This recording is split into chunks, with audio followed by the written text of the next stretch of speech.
बिस्मिल्लाहिर्रहमानिर्रहीम। आज का हमारा टॉपिक है सेलुलोज। हम लोगों ने पॉलीसेकेराइड्स को डिस्कस करना है, जिसमें हमारे पास सबसे पहले जो है वो सेलुलोज है। हम लोगों ने पिछली वीडियो में जो है हम लोगों ने स्टार्च को डिस्कस किया था और ग्लाइकोजन को डिस्कस किया था, जो कि डाइजेस्टिबल थे, जो कि ह्यूमन बॉडी जो थी उसको डाइजेस्ट करती थी और उसमें से एनर्जी जो है वो कंज्यूम करती थी। लेकिन अब जो हमने आगे जितने कार्बोहाइड्रेट्स पढ़ने हैं, वो कार्बोहाइड्रेट्स जो हैं वो डाइजेस्ट नहीं होते। डाइजेस्ट नहीं होने का मतलब ये है कि ये हमारे डाइजेस्टिव ट्रैक से ऐसे ही पास आउट हो जाते हैं।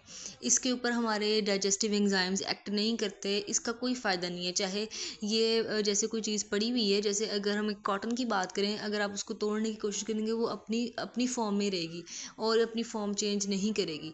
तो इसी तरह ये वाले जो हमने आगे इंशाल्लाह कार्बोहाइड्रेट्स की टाइप पढ़नी है, ये टाइप्स ऐसी हैं जो कि इनडाइजेस्टेबल हैं, यानी कि डाइजेस्ट नहीं हो पाती, इनके ऊपर एंजाइम वर्क नहीं कर पाते और ये हमारे डाइजेस्टिव ट्रैक से ऐसे ही पास आउट हो जाते हैं और उसके ऊपर डाइजेस्टिव एंजाइम्स जो हैं वो बिल्कुल भी एक्ट नहीं करते। और बेसिकली हम सोच रहे हैं कि शायद इसका कोई काम नहीं है और जो है इससे तो हमारे डाइजेस्टिव ट्रैक से जो है ऐसे ही पास आउट हो जाना है, तो हम इसको कंज्यूम करने का फ़ायदा क्या है। लेकिन जब मैं हम आगे पढ़ेंगे तो आपको पता चलेगा कि ये फाइबर जो है अल्लाह ताला की कितनी बड़ी नेमत है कि ये डाइजेस्ट नहीं होता और इसके और कितने ज़्यादा फंक्शंस हैं। तो हम इसको आगे जाके डिस्कस करेंगे। ठीक है, इसके फ़ायदे बहुत ज़्यादा हैं, लेकिन हमें वैसे देखने में लग रहा है कि शायद इसने इसने तो ऐसे ही पास आउट हो जाना है, इसने कोई हमें फंक्शन या कोई न्यूट्रिएंट भी नहीं देना या कोई ऐसा कोई काम भी नहीं करना इसने इंपॉर्टेंट, तो ये ऐसे ही पास आउट हो जाएगा। तो ये क्या करेगा, लेकिन ये हमारी बॉडी में बहुत अहम रोल प्ले करता है। तो हम इसके बेनिफिट्स को आगे देखते हैं।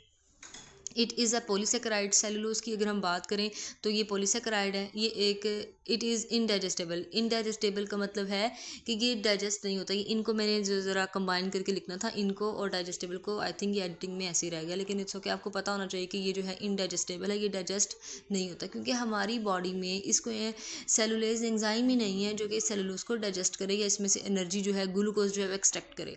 तो ये हमारे बॉडी में से ऐसे ही पास आउट हो जाता है बल्क, क्योंकि इसने स्टूल को बल्क देना होता है, यानी कि इसका जो ज़्यादा अमाउंट है इसकी जो है वो स्टूल में ऐड होनी होती है, क्योंकि इसने फीसिस को बनाना है। Major component of plant cell wall, जो प्लांट्स की सेल वाल हैं ये उसका मेजर कंपोनेंट है।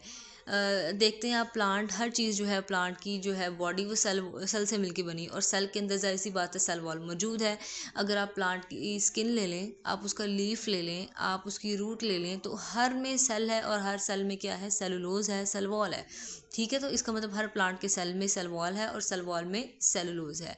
It is insoluble in water. ये पानी में जो है वो हल नहीं होता। मोनोगैस्ट्रिक एनिमल्स कांट डाइजेस्ट इट। जैसे कि हम लोग हैं, हमारे पास एक ही स्टमक है। हमारा स्टमक जो है उसमें कंपार्टमेंट्स नहीं बने हुए, बल्कि जैसे एक ग्राइंडर होता है, आप उसमें चीज़ें डालते हैं और ग्राइंडर को दबाते हैं तो सारी चीज़ें शेक होने लग जाती हैं, जो ग्राइंड होने लग जाती हैं। इसी तरह हमारा स्टमक है जिसमें सारी चीज़ें मिक्स हो जाती हैं। जब हम खाते हैं, दूध पिया हमने या चावल खाएं या रोटी खाई है, वो सारी एक स्टमक में जाके मिल जाएगी, कंबाइन हो जाएगी। लेकिन जो दूसरे एनिमल्स हैं, जैसे कि अगर हम गोट्स वगैरह की बात करें, तो उनका जो स्टमक है उसके अंदर कंपार्टमेंट्स बने होते हैं और वो आपस में कोऑर्डिनेशन के थ्रू काम करते हैं। यानी कि अगर एक स्टमक है तो उसके 4 कंपार्टमेंट बने होंगे, यहाँ पे ये इसकी डाइजेशन हो रही है तो इसकी, और वो आपस में फिर कोऑर्डिनेशन के थ्रू काम करते हैं। लेकिन हमारे स्टमक में ऐसा नहीं होता, एक ही सारी चीज़ें मिक्स हो जाती हैं, एक ही स्टमक में एक ही बन जाती हैं, मतलब सारी चीज़ें जाके स्टमक में एक ही चीज़ बन जाती है।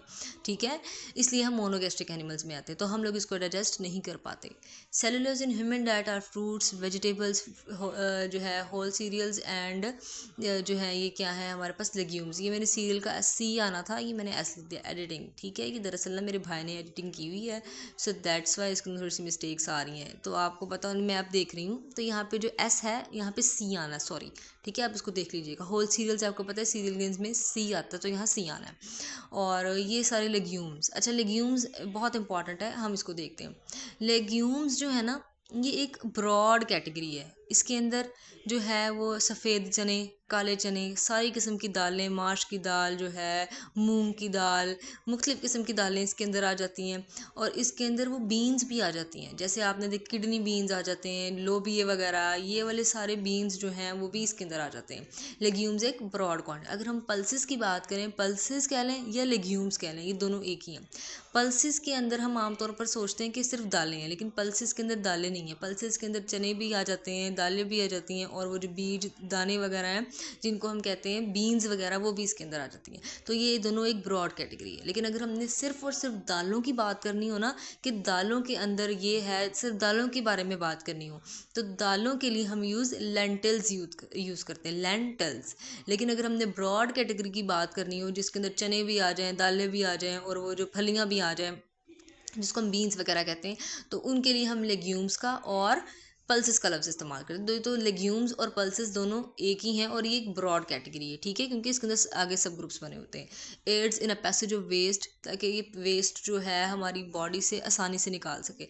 देखें, जब हमारी बॉडी में अगर हमारी डाइट में सेलुलोज होगा ही नहीं, ठीक है, तो फिर क्या होगा कि हमारा वेस्ट बहुत थोड़ा बनेगा और वो थोड़ा इस तरह होगा कि वो हमारे इंटेस्टाइन से इतनी आसानी से मूव ही नहीं कर पाएगा।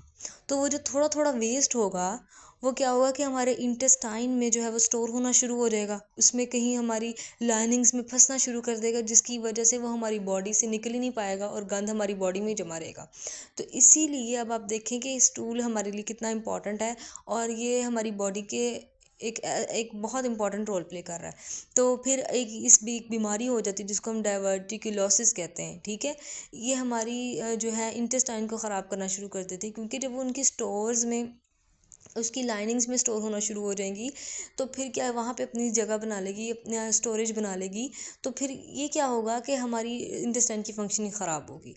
तो इसीलिए ये हमारी बॉडी के लिए ज़रूरी है। Aid in a passage of waste, carboxy methyl cellulose used as a thickening and bulking agent. मुख्तलिफ इंडस्ट्रिंग में अगर आप कोई जेली वाली या थिकनिंग वाली चीज़ बना रहे हैं, तो उसमें जो कार्बोक्सी मिथाइल सेलुलोज जो है उसमें थिकनिंग एजेंट का काम करता है। और cellulose add bulk to faeces, it reduces glucose level in blood. ये हमारी बॉडी में ग्लूकोज लेवल को कम करता है। इसीलिए जो डायबिटिक पेशेंट्स होते हैं, इसलिए उन्हें कहा जाता है कि वो ज़्यादा सेलुलोज वाली चीज़ें खाएं, यानी कि फाइबर वाली चीज़ें खाएं। ये सेलुलोज ज़्यादातर किस में है, ये जो है हमारे फ्रूट्स में है, वेजिटेबल्स में है। ये फाइबर इनमें बहुत ज़्यादा है, यानी कि ग्लूकोज इसमें बहुत ज़्यादा है, ठीक है। ये हमारी होल सीरियल्स में, सीरियल ग्रेन्स में, मतलब रोटी में, चावलों में ये ज़्यादा पाया जाता है। तो इसलिए इसको अपनी डाइट में इंक्लूड करना चाहिए, जो कि हमारा जो शुगर लेवल है उसको कम करता है। इसलिए डायबिटिक पेशेंट्स को ये चीज़ें रिकमेंड की जाती हैं कि वो अपनी डाइट में ज़्यादा लें फाइबर जो है ना, ये जो बेसिकली फ़ाइबर क्या है कि ये जो इनडाइजेस्टेबल कार्बोहाइड्रेट्स है ना, उनको हम कलेक्टिवली जो है फ़ाइबर कह देते हैं। फ़ाइबर के अंदर जो है सेलुलोज भी आता है, पेक्टिन भी आता है, गम्स, म्यूसिलेजेस जो हैं, ये सारे मिलके एक ब्रॉड, इसको इन सारी को हम एक नाम दे देते हैं। क्या कह देते हैं हम इनको? फाइबर, क्योंकि ये इनडाइजेस्टेबल है ये सारे। तो ये सारे मिलके कलेक्टिवली एक चीज़ बनाते हैं जिसको हम फाइबर कह देते हैं। कलेक्टिवली हम इसको क्या कह देते हैं? फाइबर कह देते हैं, और इसको रफेज भी कह देते हैं। अब हम आगे इंशाल्लाह डिस्कस करेंगे इसको भी। तो ये हमारा ग्लूकोज लेवल ब्लड का कम करता है और हमारे ब्लड का कोलेस्ट्रॉल लेवल कम करता है। तो अब आप देख लें कि ये दोनों चीज़ें हार्ट पेशेंट्स के लिए कितनी ज़रूरी हैं, हार्ट पेशेंट के लिए भी और डायबिटिक पेशेंट्स के लिए। ये चीज़ें आप इसलिए पढ़ते हैं ताकि जब आपने अपनी प्रैक्टिकल लाइफ में जाना है, तो आपने वहाँ जाके जब अपने पेशेंट्स को देखना है कि वो उनको कौन सी बीमारी है, तो आपने उसके अकॉर्डिंग उनका डाइट प्लान बनाना है, उनको फूड रेकमेंड करने कि आप ये खाएं, ये ना खाएं। तो ये चीज़ें जो हैं उनकी डाइट में ऐड करें कि ये उनकी बीमारी को कम करें और उनकी बीमारी में उनके लिए फ़ायदेमंद हो। कि एक डायबिटिक पेशेंट को आपने कौन सी चीज़ें देनी है, तो जब आपको ये चीज़ें पता होंगी कि किससे ब्लड ग्लूकोज लेवल स्पाइक कर जाता है, किससे कम हो जाता है, तो ये कोलेस्ट्रॉल लेवल किसका स्पाइक कर गया है, कम कर गया है, तो ये चीज़ें अगर आपको पता होंगी, कि फिर ही आप उनको डाइट प्लान बना के दे सकेंगे और फिर ही आप न्यूट्रिशनिस्ट कहलाएंगे, जब आपको इन छोटी छोटी चीज़ों का पता होगा। ये सीढ़ियाँ ही जो है आपको जो है कामयाबी की राह तक लेके जाएंगी। इसके लिए कोई एलिवेटर नहीं है कि आप एलिवेटर में बैठें और आराम से जो है वो चले गए। तो आपने सीढ़ियाँ चढ़नी है 1 बाय 1 और फिर ही आप एक मुकाम तक पहुँचेंगे। There is no elevator for success, ठीक है। तो अब आपने देखना है कि कौन सी चीज़ जो है किस चीज़ में कमी या ज़्यादती करती है, कौन सा फूड जो है किसके लिए ज़रूरी है। तो ये सारा जो है आपको इसके बारे में पता होना चाहिए। ये बेसिक्स हैं, अगर आपकी बेसिक्स स्ट्रॉन्ग होंगी तभी आप आगे जाके बेहतरीन परफॉर्म कर पाएंगे। पैक्टिन जो है वो भी एक पॉलीसेकेराइड है, वाटर सोल्यूबल है। जैसे कि हमने सेलुलोज की बात की थी, वो इनसोल्यूबल था, लेकिन ये पैक्टिन जो है ये वाटर सोल्यूबल है। इट इज़ इनडाइजेस्टेबल, ये भी जो है डाइजेस्ट नहीं हो सकता। It also add bulk to faeces, इसका भी वही काम है जिसका सेलुलोज का है।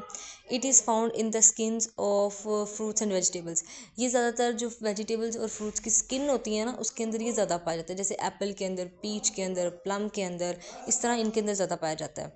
Good sources of pectin are apple, citrus fruits, carrots, berries, pears and plums, नाशपाती वगैरह है ना उनके अंदर भी ये अच्छा खासा अमाउंट में पाया जाता है। Pectin forms stiff gel in the presence of sucrose and citric acid and it is important in jelly making. It is used as a jelly making agent. ये भी मुख्तलिफ इंडस्ट्रीज़ में जो है बेकरी आइटम्स में जो है एज अ जेली एजेंट के तौर पर काम करता है।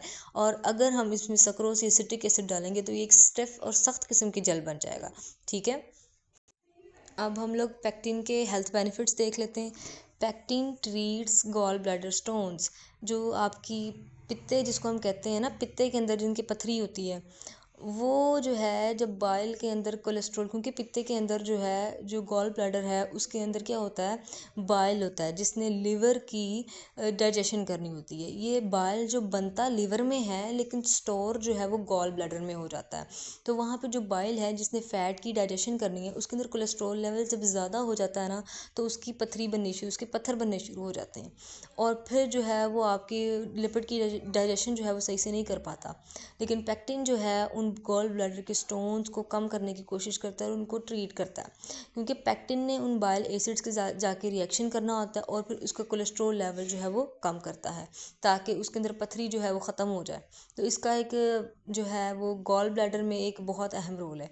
ठीक है, अब आप देख रहे हैं कि किस तरह पेक्टिन जो है वो किसका सोर्स है और ये किस तरह एक जो हम लोग कहते हैं कि ये उसकी पथरी जो है उसको कम कर रहा है, उसको सही कर रहा है। तो अब आपके पास अगर कोई पित्ते का पेशेंट आएगा, गॉल ब्लैडर जिसका इशू होगा, जिसका गॉल ब्लैडर का ऑपरेट है, तो आपको पता होगा कि आपने उसको क्या बताना है कि उसकी फूड में जो है फ्रूट्स एंड वेजिटेबल ज़्यादा होने चाहिए। वो अगर फ्रूट्स एंड वेजिटेबल खाए तो उसे कोशिश करे खाए किसके साथ, बेसिकली स्किन के साथ। जैसे वो खीरा खा रहा है तो वो खीरा छिलके के साथ खाए, सेब खा रहा है छिलके के साथ खाए, आड़ू खा रहा है छिलके के साथ खाए, जो उसके लिए ज़्यादा बेनिफिट है। तो ये चीज़ आपकी जो है उसकी डाइट प्लान में जब जाएगी तो ये उसकी हेल्थ पे एक अच्छा इफेक्ट डालेगी और उसको जो है पता लगेगा कि वाकई मेरे अंदर जो है वो फ़र्क आ रहा है। पेक्टिन जो है ये गॉल ब्लैडर के स्टोन्स के लिए भी अच्छा है, यानी कि उन गॉल ब्लैडर के स्टोन्स को जो है वो ख़त्म करता है। गॉल ब्लैडर की सेहत जो है वो काफ़ी अच्छी हो जाती है पेक्टिन के साथ। ये हेल्प लॉस में वेट करता है क्योंकि आपकी क्रेविंग्स जो दूसरी चीज़ों के लिए होती है उनको कम करता है।